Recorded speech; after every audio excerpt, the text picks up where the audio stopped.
지난 시간 이 순환기에서 특히 체순환에서의 혈압에 대해 가지고 한번 이야기를 나눠봤고요. 그 다음에는 오늘은 체순환이 아닌 폐순환에서의 어떤 그 압력에 대해 가지고 한번 살펴보겠습니다. 이제 체순환이 우리 인체에서 이제 혈류가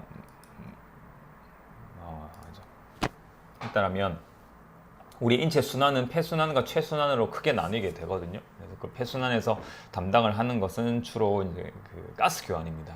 여러분께서도 잘 아시는 이제 호흡에 관련된 그런 순환들을 하는 거죠. 그런데 이 폐동맥 똑같이 심장에서 박출이 되지만 이 폐동맥압은 대동맥보다는 훨씬 낮은 압력을 보입니다. 이 폐동맥의 평균 수축기압은 한 25 정도가 되고요. 이완기압은 8.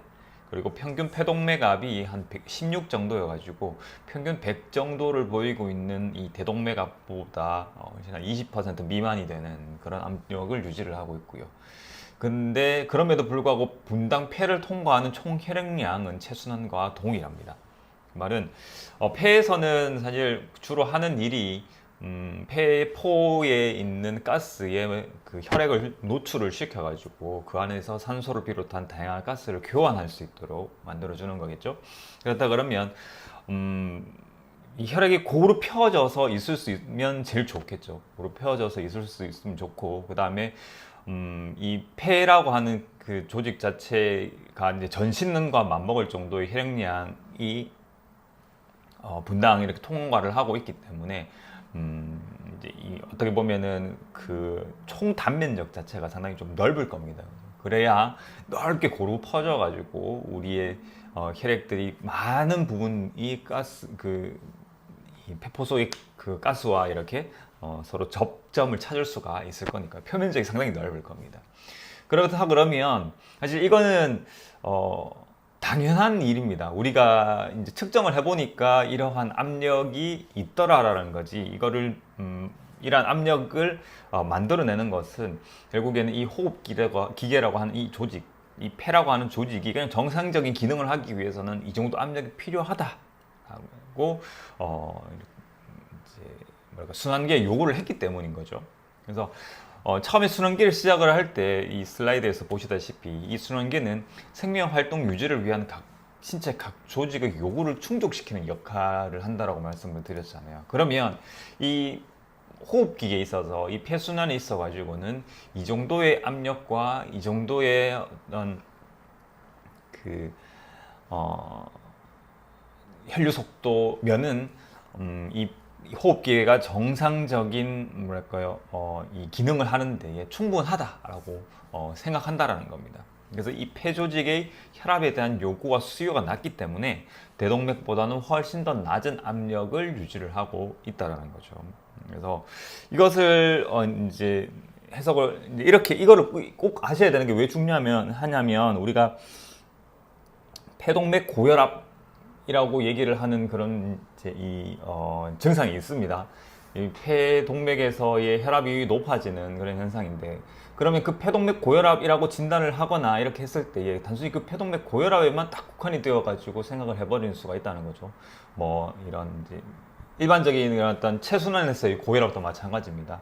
혈압이 높으니까 떨어뜨려야 돼 라고만 생각을 할 수 있다는 거죠. 근데 그게 아니라 이 순환기에서는 각 조직의 정상적인 생명 활동 유지를 위한 적절한 그런 요구에 따라 가지고 압력을 정하고 하기 때문에 왜 올라갔는가에 대해 가지고도 함께 생각을 해봐야 된다는 겁니다. 폐순환에서의 혈압이 올라갔다면 왜 올라갔는가? 체순환에서의 혈압이 올라갔다면 왜 올라갔는가? 그러면 그러한 원인이 되는 상황을 뭔가 바꾸어 줄 수 있다 그러면 압력을 떨어뜨려 줄 수 있는가? 아니면은 그런 원인 자체가 어쩔 수 없기 때문에 우리가 더 이상 손을 쓸 수가 없기 때문에 어쩔 수 없이 어떤 그 대증적인 그런 방법으로 이제 혈압만 조절하는 그런 방법을 선택을 할 것인가, 이렇게 이제 접근을 해봐야 되는 거거든요. 그래서 이러한 전제, 우리의 어떤 순환기계가 혈압을 조절을 하고 하는 것은 반드시 그 조직의 어떤 요구와 수요에 따라 가지고 결정을 하는 것이다라는 이 전제를 반드시 잘 기억을 하실 필요가 있어요. 그래야 여러분들이 혈압에 대해 가지고 정확하게 접근을 하고 정확하게 관리를 하실 수가 있게 되거든요. 실제로 정상적이고 건강하신 분들도 우리의 어떤 그 하루 중에 활동량이나 아니면 나의 스트레스 정도에 따라서 혈압은 계속 시시각각 변하는 그런 수치입니다. 그런데 많은 분들께서 그냥 혈압은 120, 80으로 항상 동일하게 유지되는 건 아니냐라고 생각을 하시는 경우가 너무 많으시더라고요. 그래서 그게 아니라 혈압이라고 하는 것은 항상 우리의 각 조직과 각 부분의 어떤 요구에 따라 가지고 수요량에 따라 가지고 늘 변하고, 그렇다면 이 혈압이라고 하는 것, 혈압을 우리가 조절하고 관리를 하기 위해 가지고는 그 각 조직의 상태가 어떤지, 왜 혈압이 올라갔는지에 대해 가지고도 함께 고려를 해야 된다라는 것, 그러한 내용을 말씀을 드리기 위해서 지금 이 내용들을 하고 있는 거거든요. 네, 여튼 그렇습니다.